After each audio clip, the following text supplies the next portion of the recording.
E qui siamo con gli ingredienti del babà. Anche qui è una cosa molto semplice, perché abbiamo visto, Imma, che cos'è Ci questo? vogliono le uova fresche di giornata, poi ci vuole lo zucchero, la farina e il burro. Quindi come vedo non c'è niente di particolare. Scusa, ma io ho visto una cosa, che poi nel forno lievita. Ma come fa a lievita nel forno se io qui non miedo lieviti? È tutto naturale, con le uova fresche, quindi cresce il babà, è naturale, è tutto naturale. Come vedete, quello che diceva Domenico Mascolo, lo stiamo provando, che nei prodotti non c'è nessun additivo e non c'è nessuna chimica, è tutta pura natura. Loro qui utilizzano uova delle galline dei Monti Lattari, grazie a Dio qui siamo in questa zona felicissima dove c'è ancora un'agricoltura di tipo non massiva ma di tipo specifico. E quindi con questo cosa hai fatto ora? L'hai? L'ho impastato, ho messo tutti gli ingredienti come avete visto e l'ho impastato. E dopo che l'hai impastato, che fai, Imma? Si mettono nelle forme e poi si lievita un poco, si lascia riposare un poco e va nel forno. Come vedete, qui è tutto chiaro, infatti il principio del concetto di eccellenza sta nel fatto che i prodotti debbono essere buoni, saporiti, originali, senza nessun trucco, senza nessun additivo.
E qui abbiamo il capo della tradizione, il maestro, colui che ha portato avanti la tradizione dei suoi avi, perché suo nonno faceva questo, suo papà faceva questo, lui faceva questo e abbiamo visto che il figlio faceva questo. Quindi le cose buone di Napoli si tramandano nella tradizione familiare. Ora io volevo chiedere a Domenico Mascolo, che sta succedendo qui dentro che vedo questo babà che sta crescendo? È una lievitazione che è naturale, che ci deve essere, è una lievitazione, diciamo così, preparata da noi. Ma questa lievitazione è dovuta a un fatto chimico o naturale? No, è tutto naturale questo, roba chimica qua non esiste. Ma nei babà industriali invece ci può essere qualche cosa che serve a farlo lievitare chimicamente? No, per noi non esiste. Per voi non esiste? Non esiste. Ma Domenico dice così perché loro per tradizione sono artigiani e quindi utilizzano i metodi che si utilizzavano un tempo. Ecco perché asserisce categoricamente che questo prodotto lievita naturalmente. Ma noi è un'esperienza che abbiamo da 70 anni, abbiamo così.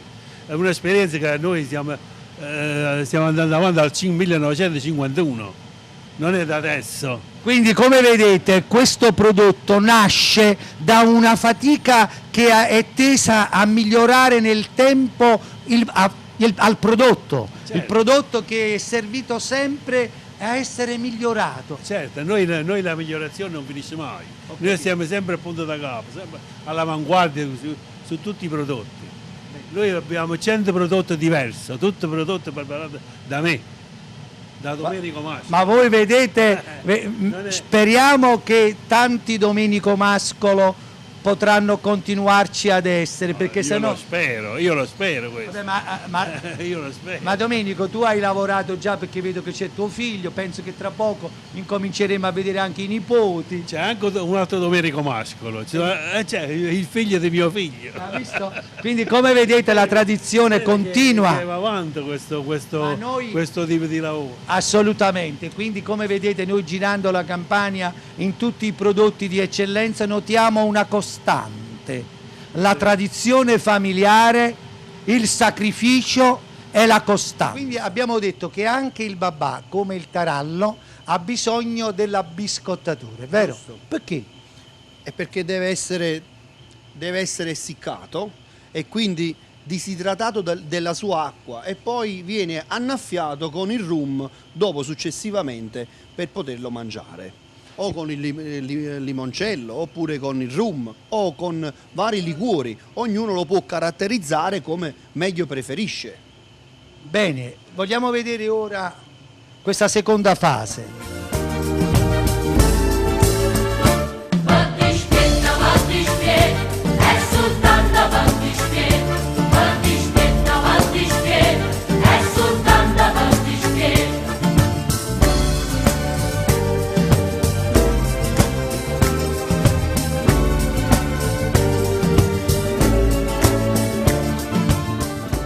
A Napoli, quanto un prodotto è di eccellenza, si usa dire poggi annanzo un re, ovvero può andare davanti al re. Questo vale per tutti i prodotti tranne che uno, il babà. Perché dovete sapere che il babà che oggi noi utilizziamo a Napoli è stato creato da un re.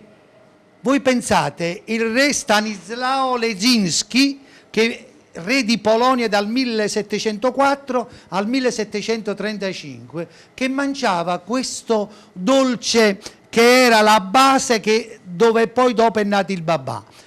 Questo dolce al re col tempo gli venne che non gli piaceva più, però il re era abituato anche a bere molto. Un giorno che aveva un po' alzato il gomito e aveva una bottiglia di rum, la urtò e si ruppe la bottiglia di rum e andò a inondare questo dolce polacco. Questo dolce polacco si impregnò di rum. Lui lo assaggiò e disse: è meraviglioso. Siccome poi i suoi cadetti andarono in Francia, portarono questa cultura del babà in Francia. Poi voi, come sapete, a Napoli vennero i Giacobini e con i Giacobini a Napoli portarono il dolce del babà, che oggi noi abbiamo migliorato per le ragioni che prima ci ha descritto Domenico Mascolo. Quindi il babà, che è napoletano per antonomasia, è nato in Polonia. Però qui abbiamo chi lo fa questo babà. Io voglio chiedere una cosa: come ti chiami? Immacolata. Anche tu Immacolata, come la Madonna. Immacolata, ma tu prima mi dicevi che questo babà, per renderlo poi eccezionale, cosa bisogna fare? Sì, acqua, zucchero e rume.